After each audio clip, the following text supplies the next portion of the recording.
और जो लेफ्टी होते हैं उनके सीधे हाथ में ताकत नहीं होती।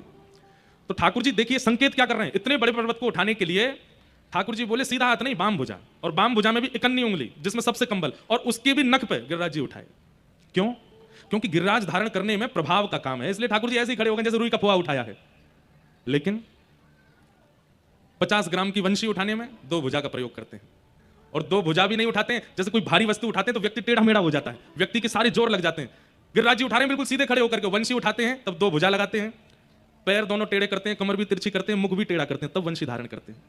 ये 2 स्वरूपों में आप परिवर्तन क्या अनुभव करते हैं कि गिरिराज धारण करने में सीधे खड़े इकन्नी उंगली पे उठा लेते हैं इतने बड़े पर्वत को, और 50 ग्राम की वंशी को 2 भुजा इतने टेढ़े मेढ़े होकर 2 भुजा दोनों पैरों को त्रिभंगी करके तब धारण करते हैं।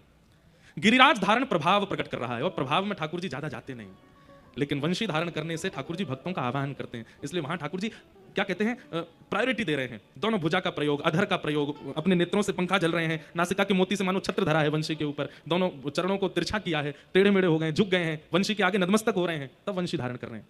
क्यों? क्योंकि वंशी आवाहन करती है भक्तों का, वंशी प्रेम पिरोती है सबके चित्त में, और वो प्रभाव नहीं स्वभाव का वर्णन करती है, इसलिए ठाकुर जी वहां इतने झुकते हैं।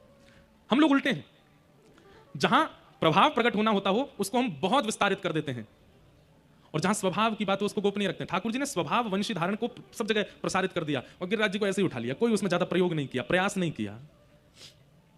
प्रयास की बात है, प्रेम में अति प्रयास किया जाता है, सामर्थ्य से भी अधिक प्रयास किया जाता है, वो प्रेम कहलाता है।